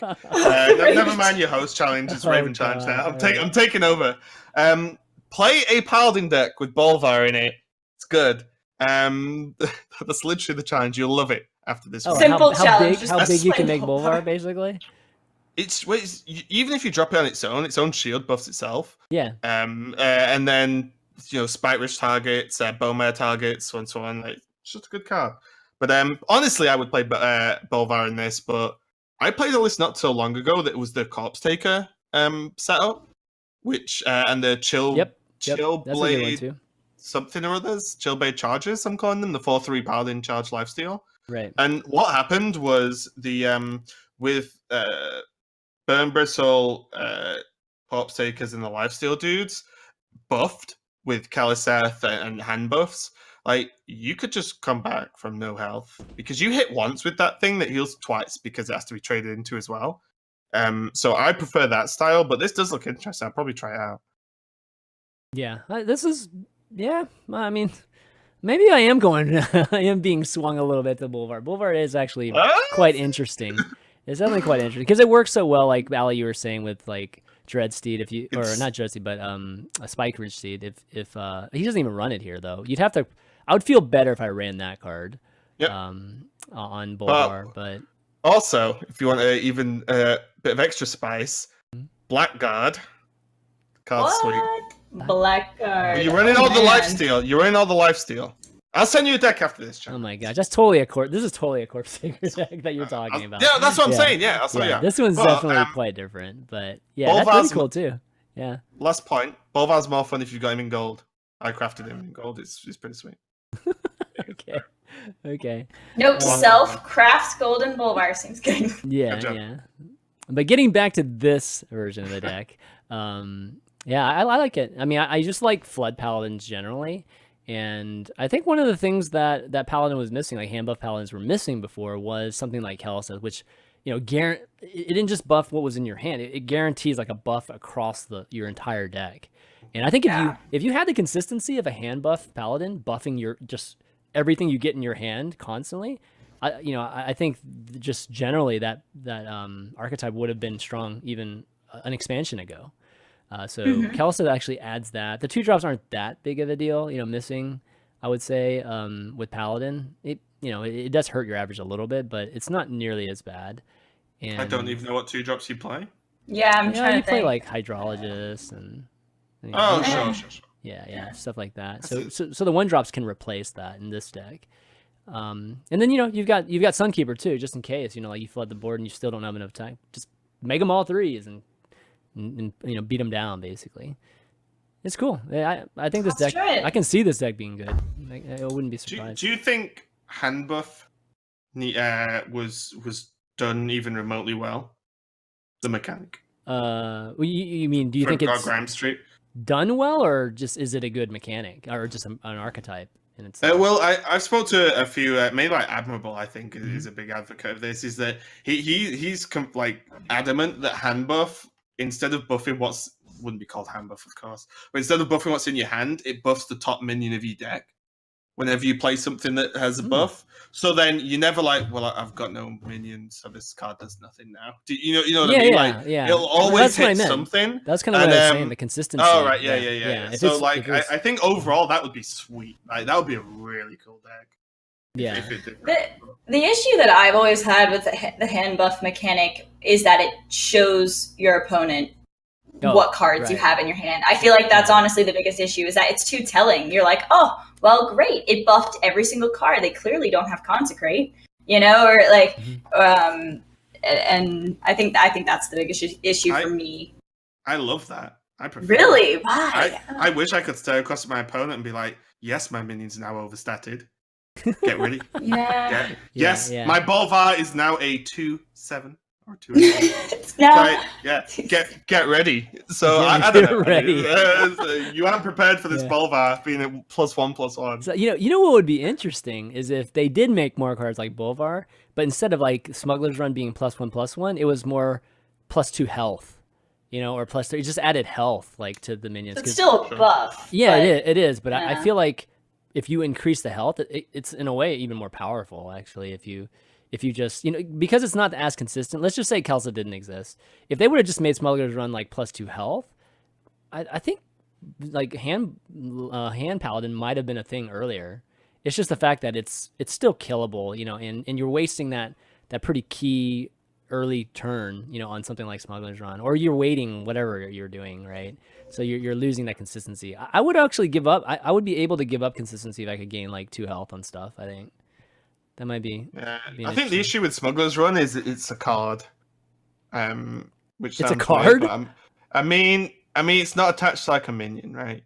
Because the problem is, if Smuggler's Run is played, it means you have one less minion in your hand that you could have had. Yeah, that's a good point. Right? Yeah. It's just like a weird. Like, I often found myself, like, say I have Smuggler's Run in a 1-drop, I would always just like wait, or even if I had Smuggler's Run turn 1, you always wait till turn 2 to play it. Because you go Smuggler's Run 1-drop, you can draw into. So you buff one more minion. Right? You always wait. You never play it on 1. Unless maybe you literally have Kel'Seth in hand, sure. But like, it's always an issue that you use one of, say, you're on average 4 cards in hand to buff the other, maybe even just 1 or 2. Like, that's the frustration with Smuggler's Run specifically. Yeah. I can see that. But, right now, give that a try. I would say Smuggler's Run for me is still... It's still Jebaited for me. Like I don't think it changes that much. It's not like way Jebaited. It's just like just barely Jebaited. Because I don't see there being that much potential. I mean, what we know of Smuggler's Run is what it is. Like, you're not going to get anything more out of this card. Yeah, it is what it is, basically. Yeah, no, I would agree. I'm more on the Jebaited end. Unless Meat Wagon becomes good. God. So I'm just saying. Or Miracle Paladin or something where there's just any old cheap spell. No, I think it's Jebaited. While Murlocs rule the roost, I don't think buff Paladin, however much fun it is, it's gonna really get anywhere. I agree with that. All right, guys. Well, why don't we kind of move on to Mekkatorque's Workshop? It's been a couple weeks since we've done it, and we've got a couple cards here. First one being from Ben S. It is called Lady Luck. I think this is an incredibly good card, but I thought it was cool and well made. I like the picture and everything. This is a legendary 1-drop 1/2. If in your deck, it's always the first card drawn. Battlecry, discover a 2-cost card in your deck. It's just overpowered. That's overpowered. Kel'Seth, I think this card is great. This is like just OP. Yeah, it's broken. I can't condone this. This is too. Just put Kel'Seth in your deck, you're done, man. This is like. Guaranteed 1-drop every time, and then guaranteed 2-drop. Yeah, you don't have to play Kel'Seth. That's it. What's worse is discover a 2-cost card in your deck. This card gets progressively more overpowered the more you read. Okay, let's change it a little bit. Let's change it a little bit. How about it's not always you don't always get it in your hand. Yeah, I think that's fine then. That's cool. Okay, sure, Yeah. that's fine. Yeah, Yeah. But I you, think you still nut people, right? If you it's No. it's the opposite of drawing patches, isn't it? That's the problem. yes, Basically. It's the It opposite of is. drawing It patches. is the opposite. Kellerset's Shadow Step's bad enough, but Garant, oh my god. I mean, I think you. Whew. I think you might even have to make it a 1/1. It's so good. It's still really a good. 0/1. A 0? No, not a 0. 0/1. A 1/1 I think would be okay. 1, okay, 1-0. You're playing it just dies. Oh my god! All right. This Yeah. should say flip a coin. It should go all Pokemon on it. Flip a coin. If heads, It's discover Lady it. Luck. That's exactly what it's called. Lady. Right. Well. Oh, man. Oh god. Yeesh. All right. Well, definitely a bit overpowered, or very overpowered. But thanks for definitely sending that card in. Hang on, Dennis. hang on. Okay. Why is what? everyone saying you can't Kellerseth? Because 2 copies. 2 copies of what? 2 copies of what? It's a 1-drop into a 2-drop. Kellerseth's Yeah. the only 2-drop in your deck, so it'll only discover the 1 card. Yeah. Why couldn't you kill us? Yeah. Yeah, I don't think These free to pay players. You that know discover game. the only 2 Buy drop more in your packs. hand, which is like your Keleseth, right? So, yeah, I think this is like It's perfect card a for it. cool idea, but it's OP. Yeah. it's too OP. Yeah. Be We pretty actually mad. do like some kind of randomness in Hearthstone. Okay, so here we go with Raydan's got 2 cards here. First card being a 10-drop legendary 8/8 giant. It's Algalon, the Observer. Algalon. Yeah, Death Rattle. Destroy all minions and destroy all mana crystals. Oh god. Yeah, dude. Reset. That's It's sweet. basically a reset card, right? Dude, Yeah, that's cool, man. I kind of like this card. Yeah, it's reset. Like it would knock you back to 1. Everybody back to 1. Right? everybody back to 1 mana. Holy crap, man! This is a terrible card for the Well, game. come on, dude. Do It was people just- want casters Yeah. to die of real life fatigue casting 8-hour fucking Hearthstone matches?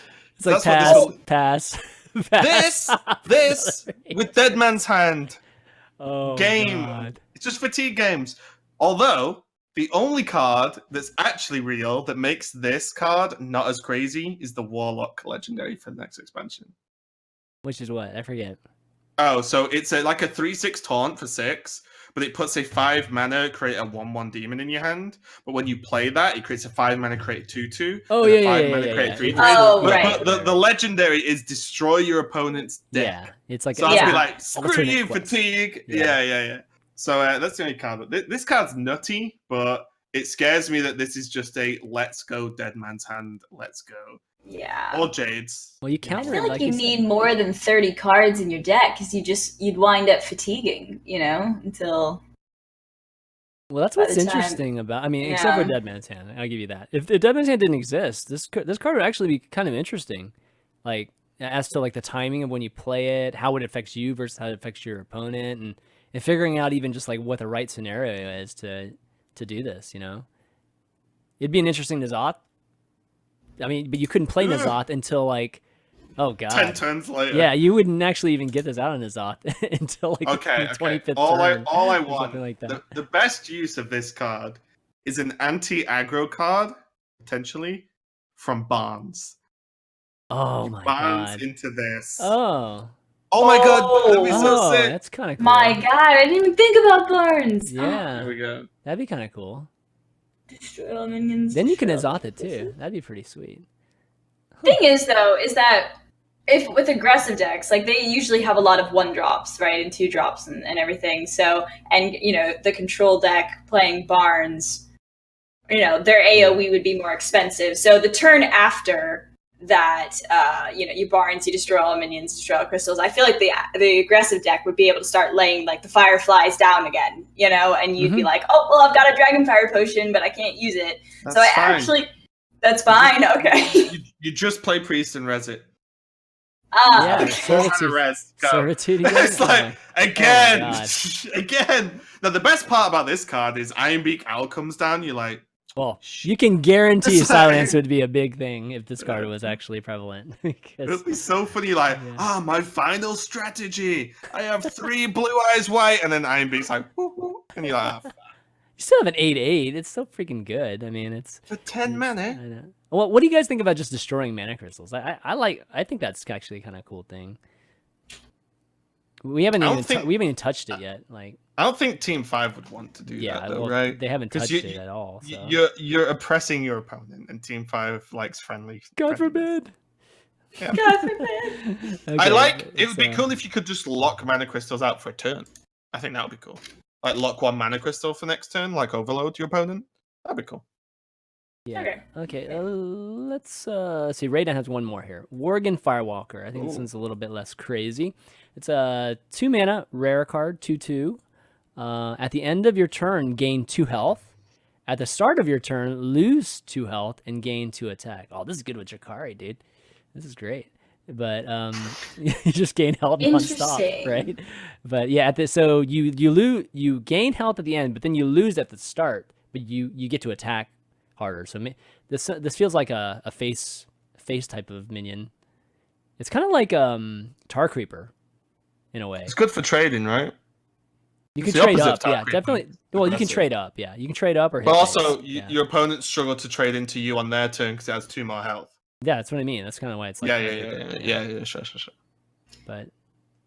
Yeah, I mean, it's essentially it's really good. Yeah. It becomes a 2/4. They put their Galaka Crawler and it just dies at the start of the next turn.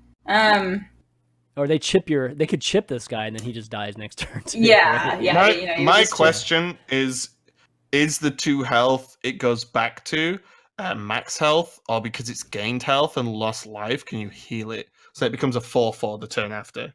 Do you know what I mean? Yeah, I think it's just plus it 2 health. It's just plus 2 health, whatever it is at. So, if you because if you could heal it back up to say 4, because it's gone to 4, then it's damaged itself. Yeah. Oh, okay. Because it's you know what I mean? I know what you damages mean. itself for 2. Yeah. So then if you could actually heal it back up, this card is the nuts. But I'm guessing that's not intended because the card would just be overpowered. It's probably not intended, but I bet the way the card mechanics work right now, it probably wouldn't allow this to happen.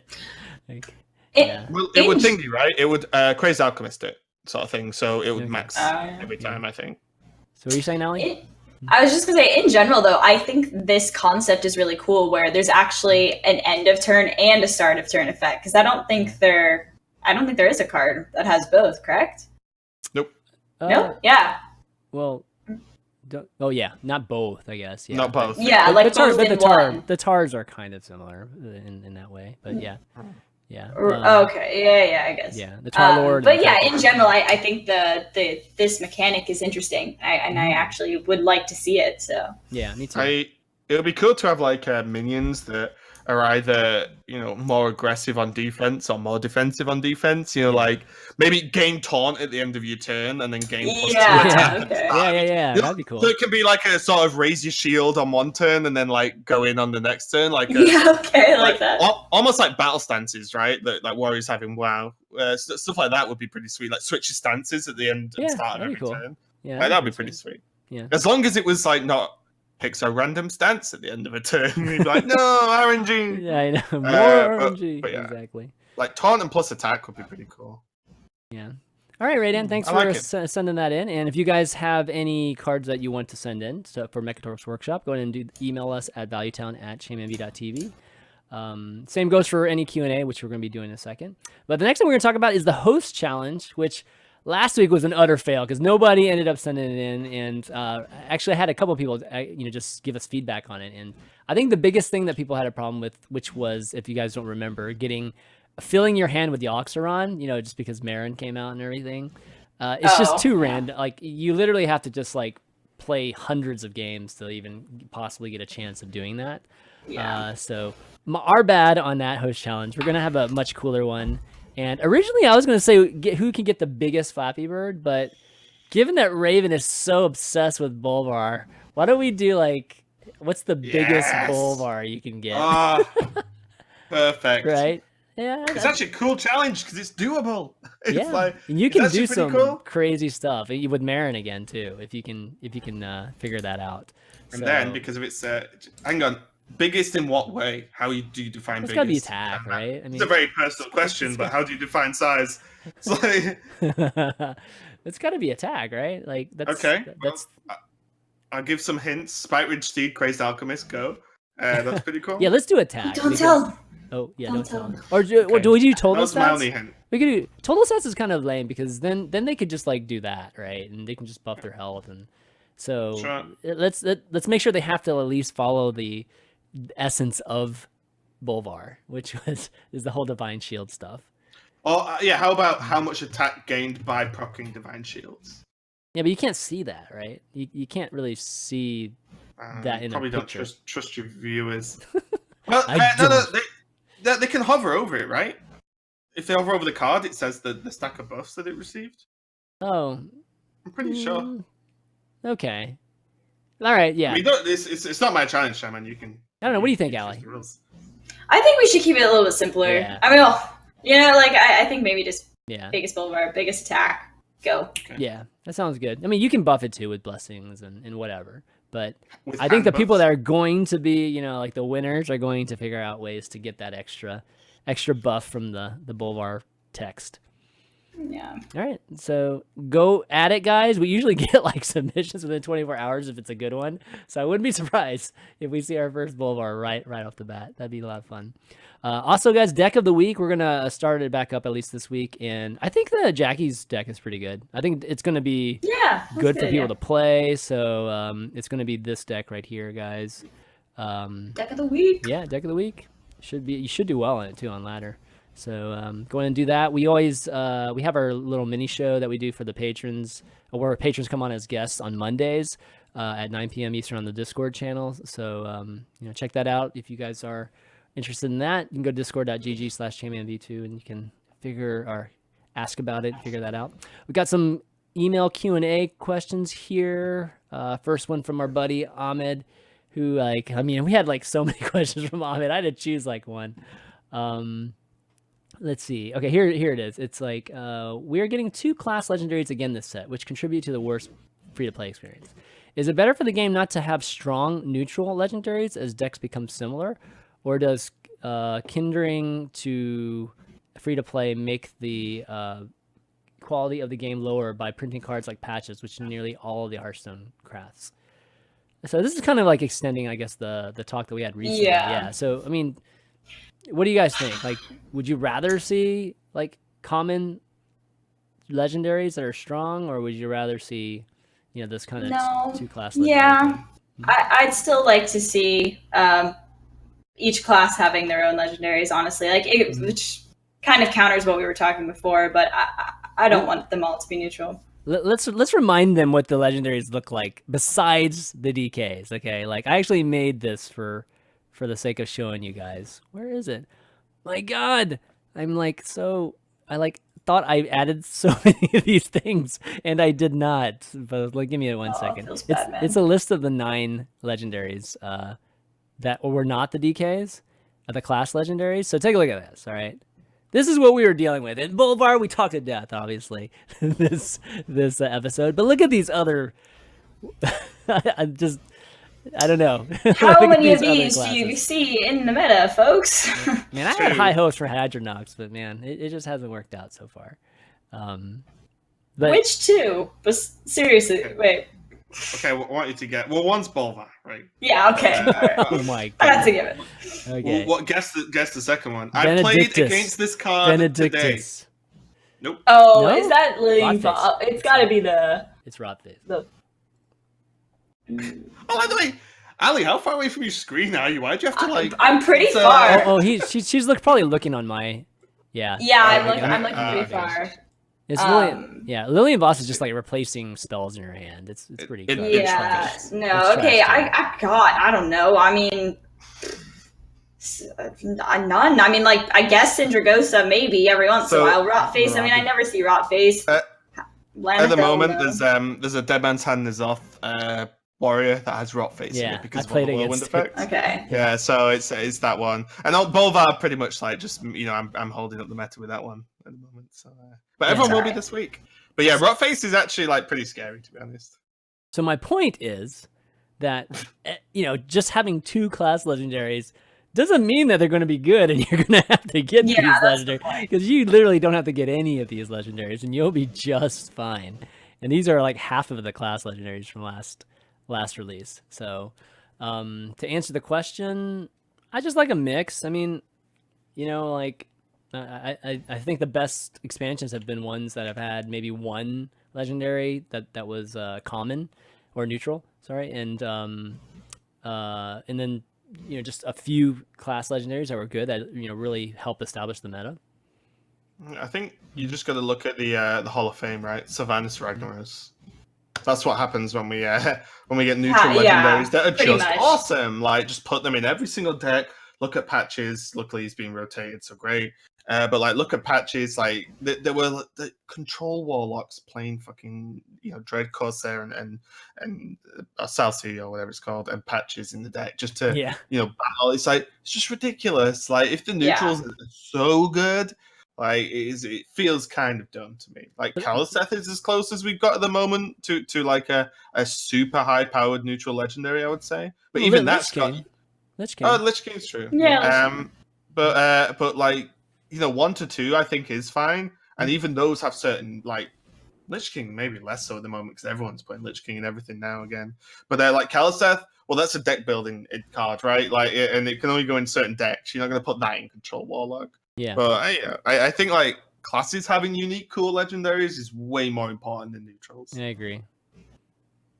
Word. Jeff B. That's awesome. My theory is that since the third set is in play a shorter time, is that true?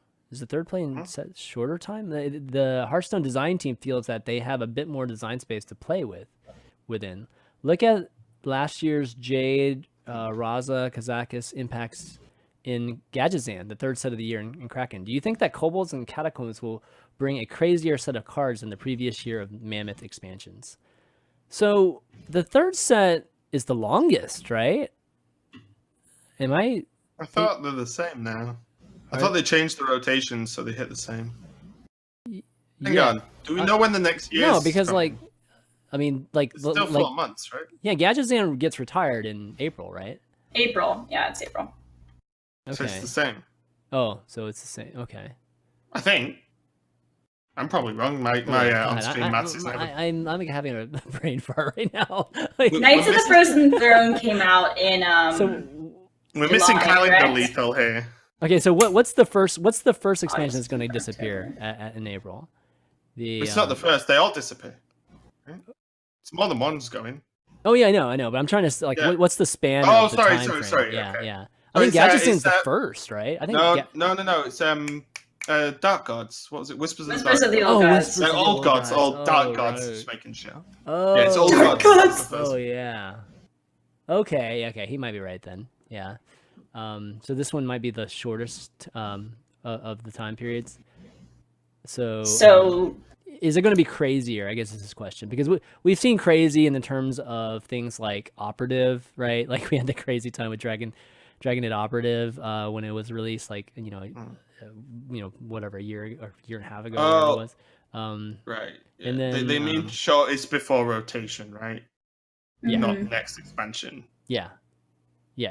So the question is, because of the slightly shorter time, do they feel like they have more design space to play with? Yeah. And no, I don't think they're making cards crazier because of the slightly shorter time. They have thrown in cards like Operative because they knew that the reset was coming, in a few months. So I mean, they've outright said that the reason that they were okay with Dragonid Operative being just silly crazy, but those few months was because when dragons were super good, Dragon Priest was like at its best. Was just because they knew the reset was coming in a few months, so they were okay with doing that. Okay. Yeah. So I think that's slightly different, though. Yeah, right? that is different. That is different because what they wanted was for Priest and Dragon Priest to be a thing. Because if they waited any longer, then all the Blackrock cards disappear. So they almost were like, well, let's just put in this Skull Dragon card because it fits within the circle of expansions that are live. Right. It's like if they added, I don't know, a Jade card in now, we'll be like, okay, yeah, it's a terrible example. But, if they had a Jade card randomly in, and they're like, well, we get like 3 months or 4 months of crazy Jades, but then all the other Jade cards go away, so who cares? Yeah. I think it's more to fit with themes that are already built. It's the opposite of the Purify problem, right? Purify got brought in expansion too early. basically, and it had nothing to fit in. But then we saw like Humongous Razor Leaf and stuff like that get brought in afterwards. So I think it's like the opposite of the Purify issue. Right. But yeah.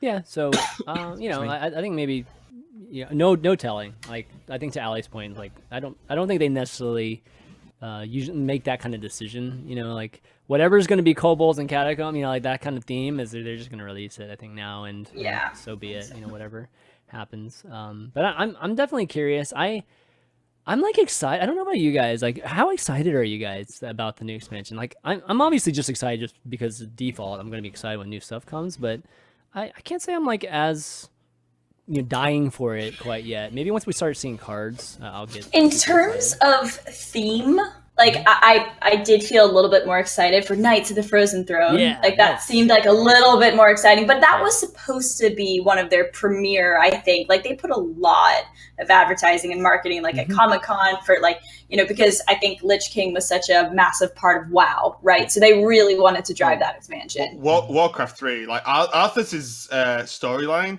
is probably the most well-known storyline in Warcraft. Exactly. Full stop. Like there's that and like maybe Illidan, but that's it. Like Arthas is like he had an expansion about him, for God's sake. Like two actually. So it's like that's a big. I think so because this is the expansion right after Knights of the Frozen Throne, which I think it was supposed to be their biggest one. It might seem a little bit lackluster in comparison, but I'm still very excited. I think it's a new expansion and it should be great. But yeah, I think the difference between the quests were awesome in Goro, the DKs were awesome, with Lich King. I think these weapons, just seeing that if that's like the kind of class thing, that's not even close as epic and awesome as those other twos were. Like a totally different type of way to play. Well, there's the thingy cards though, the Spellstones. They're amazing. I can't wait. The Spellstones are so I think it might be just like spread out a little bit more, in this one. Yeah, I think for me, like since they sort of became Hearthstone instead of Hearthstone Heroes of Warcraft, because they want to like separate the universes, basically. I think it's cool that this expansion, the other one, as you said, Ali, was rooted so much in Warcraft lore because of Arthas. Like this one is like they are just doing Dungeons and Dragons in Hearthstone. Like that's just awesome because it shows that they'll just go wherever the hell they want. They'll make stuff up. They'll add random stuff because they've got effectively their own world to play with now. I think like this expansion bodes well for the future. And if they keep adding content like the dungeon runs to the game, like imagine if they had something like Dungeon Run every expansion. Like that's actually insane. Just like more ways to play and stuff like that. Like that's actually pretty cool. Dude, I want them to add dungeon runs as just a permanent format. Like I think it is. I mean, like as a format that has rewards at the end of it. Like Sure. Yeah. I think that would be like awesome because. Like you said, I think they can keep adding to it. It's one of the first, from a single player standpoint, it's the first replayable, game format that has at least some variance to it. Not just like. What I would like to see, and I actually mentioned it to some of Team 5 at BlizzCon, was that the enjoyment of a roguelite is that it almost never ends. So are we going to get, next expansion, can we just get like 10 new bosses? Yeah. In Dungeon Run? Like, To me, I see why not. Add the new cards into new deck archetypes that you can unlock. Add new treasures. Add new dungeon bosses. Can they work on, something from a previous expansion when they're coming out with a new expansion? I don't even know if they have the bandwidth to do that. So, that's what I mean though. I have no clue. But to me, imagine like every expansion. Dungeon Run's got 5 new bosses and new treasures. Like that would be awesome. That'd like be really everyone cool. would play that every single expansion minimum. Like, I agree. so sick. Yeah, I'd almost prefer that to Tavern Brawls, to be honest. But I know a Yeah. lot of people play Tavern Brawls, so we can't like exclude those people. All right, well that's the last question. But thanks to Ahmed and Jeff for sending in those Q&A questions. And again, you can email those to valuetown@chanmanv.tv if you want to get those in and have us read it on the show. But that's going to be it, guys. We're going to wrap it up. Raven, amazing as always. It's always fun talking with you, buddy. Thanks for coming on the show. You want to do any shout outs before we take off? Shout out to you guys. It was a pleasure to actually meet you guys at BlizzCon. Yeah. I've not really spoken to you properly since, so it was actually awesome. Allie didn't ignore me. Didn't ignore you this time around. She actually said hello, so that was actually a pretty big deal for me. I met one of my heroes, and they actually replied to me, so it was great. But no, thanks for inviting me as always. I am always happy to come on and cause issues like I'm doing in chat now. Just for the memes, I'm just triggering someone in chat. It's great. But yeah, thanks a lot. I appreciate it. And again, as I mentioned, I think at the start of the show, I'm streaming like almost every day. So what's the stream? Gotta plug the stream. Raven HS. Very simple. And it's a time that you can actually watch me, I think, before Allie, because Allie will probably be asleep when I'm playing.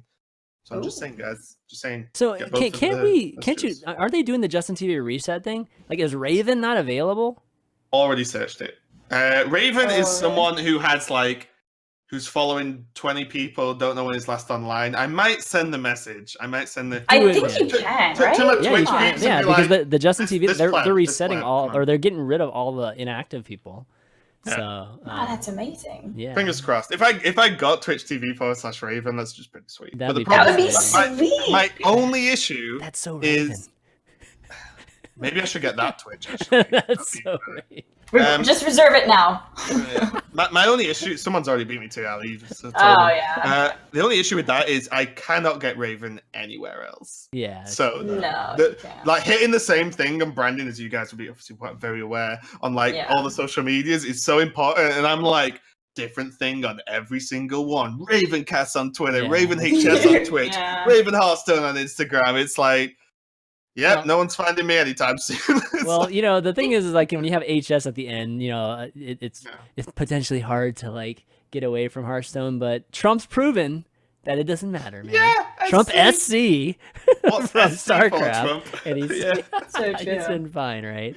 So it's all good. Didn't StarCraft 2 just become free to play last night? Last night, go play Everyone play it. Everyone play it. Everybody go play it's how I started in esports in StarCraft. So everyone go play StarCraft.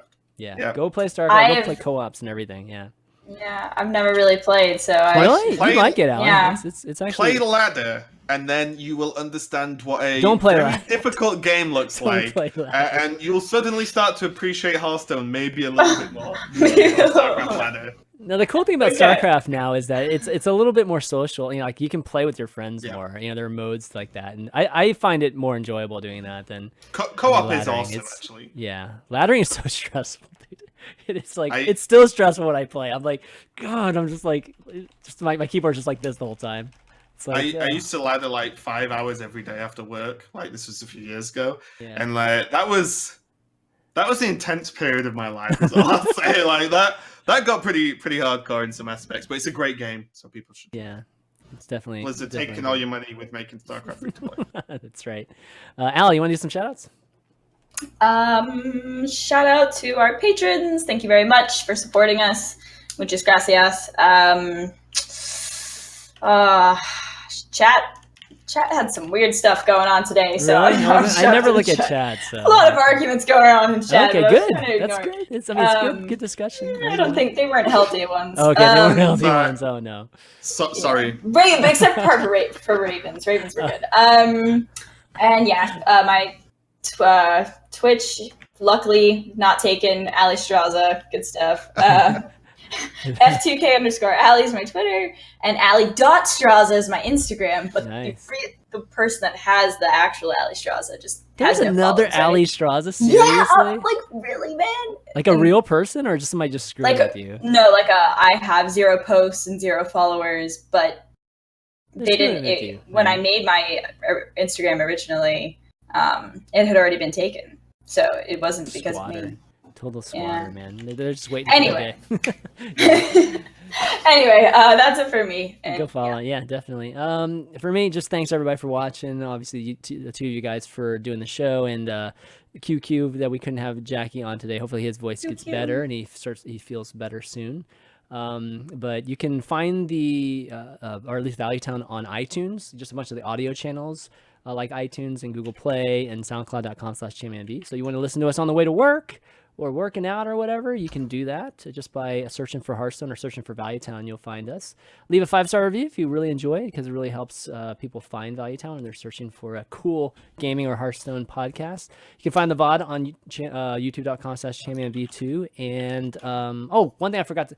we're going to be doing another Streamer Showdown Hearthstone. It's been like too long since we've been doing it, and actually Raven's going to be hosting it. So I'll give you some time. Yep, that's right. I'll give you some definitely more details in the next week or so. But new segment. I'll at least give you a little bit of a spoiler. We have a new segment that we're going to be debuting, and it's awesome. I can't wait for you guys to actually see it, because you are going to love it.